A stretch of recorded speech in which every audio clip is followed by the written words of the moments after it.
Hey everybody, welcome to the Art Project. If you enjoy this video, please give it a thumbs up. Leave a comment down below if you want as well. I'm going to do another neurographic picture and see how it turns out. So one of the reasons that I want to do this particular picture is because last week was stressful, and doing these pictures is kind of meditative.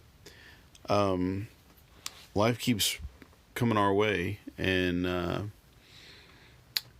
if we don't take pause every now and then and do a little self-help, it can be dangerous, I guess, for our stress level and then therefore our health. So the first thing I did was make some circles. I used a compass to get some fairly perfect circles, but I went over them with a Sharpie, so they were not completely perfect. There's some wobble in the line a little bit. After I did the circles, I then did all of the lines through it freehand,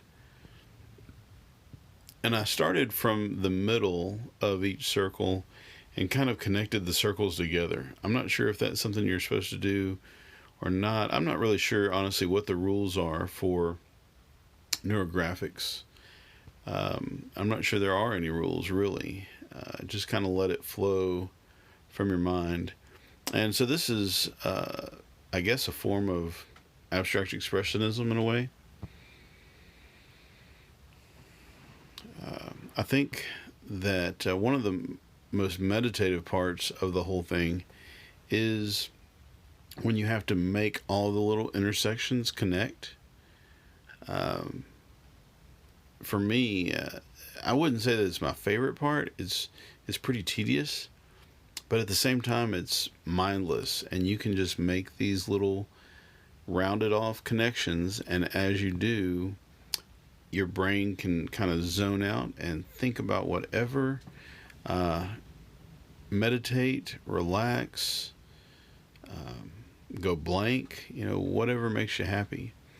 And so I think that's one of the really good reasons for this. And I just think I tried this different method of like connecting the middle of the circles, because I kind of feel like whatever problems that we have going on are all sort of connected to one another, and maybe not even problems, all of the different things that we have going on in our life.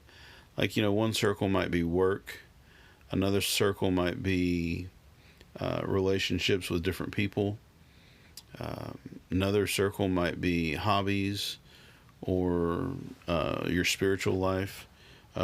Whatever it is, these different circles, I think, in that way maybe can symbolize those things. And so I connected them together thinking that they all sort of work together, or sometimes they even fight one another. And so each one of these connections, I just rounded it off, and it's almost as important, I think, to go around the whole lines that are already there as it is to make the little corners rounded off. I don't know. And so I think there's a lot of different ways to do these neurographics. I still haven't done all of the research that I probably ought to do on it. But I am enjoying doing them. And so I'm just going to kind of keep it up. And I may do a few more and try out a few different methods. I kind of took my time and went around one circle at a time, despite the fact that this video is 13 minutes long or 14 minutes long. I think the entire process for this sketchbook page probably took me about 4 hours from beginning to end. I stopped and ran some errands and did some other things. I didn't video all of the footage of me. I didn't video the entire process. Some of it skipped. I also did some, time lapse for some of it. So, it actually took a lot longer You see here, oh, and I also stopped for pancakes. I just want to leave that in there so you could see the chocolate pancakes my daughter made me. Well, actually, she made them for her. She didn't finish them. I finished them. So between Neurographics and some chocolate chip pancakes, I'm feeling pretty good about now. Anytime you are stressed out, anytime you are having difficulty with anything in life, I highly recommend stopping and eating some chocolate chip pancakes. Either homemade or IHOP, wherever you want to go to get your pancakes, it doesn't matter. It's good for stress. And so are these Neurographics. They're comfortable. There's no fear that I'm drawing something wrong or I'm doing something the wrong way. It's all intuitive, and I think when you're done, it's just a little bit of just sort of a reflection of maybe what's inside you. I know that sounds kind of weird, maybe, but I don't know. Please tell me in the comments down below what you think is going on here with Neurographics. Have you researched them at all? Do you know something that I don't know about them? Can you share it with me in the comments? So I think this is it finished. Not finished, but the drawing part of it finished. I think I've got all of the connections. I think I did find one or two places that didn't get rounded off at some point. And I may have rounded them off or may not have. I can't remember. Some of them I did, some of them I didn't. But there it is. And then I'm going to fill it in. This time I'm going to do it with ink. Last time I did it in watercolor on drawing paper. This is actually I believe it's an Alpha series Stillman and Byrne sketchbook. And I'm going to use these FW acrylic inks. And I have some that are pearlescent. And the great thing about the pearlescence is the artwork looks different from just about any angle you look at it. It glimmers in the light. In a way, it's kind of annoying to try and take a picture of it, but it also it just looks, like I said, looks different and depending on how you hold it. So for the blue or the bluish, I used a turquoise ink and a pearlescent blue with a little bit of white. And then for the next color, I used a little bit of non-pearlescent and a little bit of pearlescent color for each color that I did. The yellow I think is normal, and I put a little pearlescent white in it just to give it the pearlescent appearance. I used to avoid gimmicky colors like pearlescence and gold and all of that, but the more I work with them, the more I think, hey, these are just kind of fun, There's no, maybe it's gimmicky, but maybe it's not. Maybe they're just fun. And so used some of those. The coloring process here, I think, is maybe not quite as therapeutic. Well, I don't know. I don't know. I guess it is because, again, I don't really have to think too much about, does this look like a person? Does this look like a face? Does this look like a scene? Is this a good illustration? Is this communicating what I want it to communicate? That's really the great thing about these Neurographics is you don't have to worry about whether or not they're communicating what you want them to communicate. You just draw lines, connect them, and then paint them in. And the way you paint them in is completely up to you. And there's, it's essentially judgment free. Perhaps some of the Neurographic drawings come out looking better than others. But that's okay. You can, when you get enough of them created, you can throw out the ones you don't like.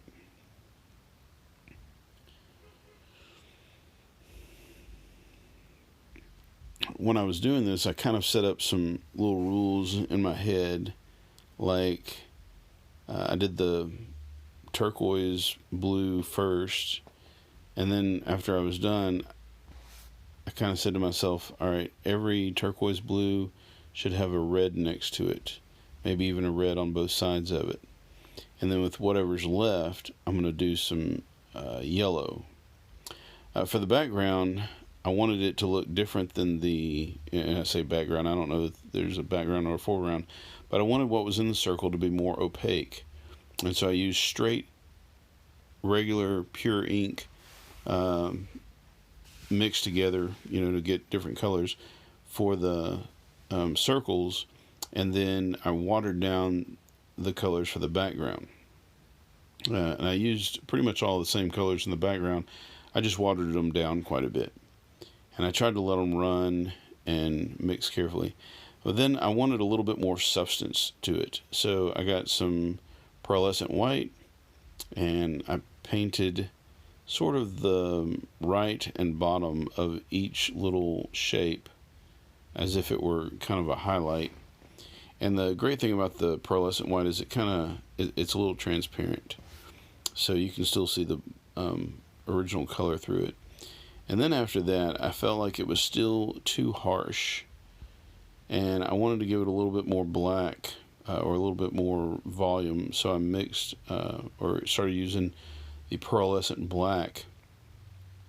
And I was a little bit timid at first with it. I kind of didn't want to mess it up. I just wanted to give it a little shadow on the left side.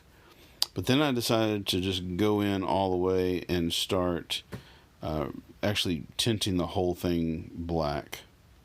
And here it goes. I'm just going to paint over the whole circle with the black, water down a little bit, and then blot it off a little bit.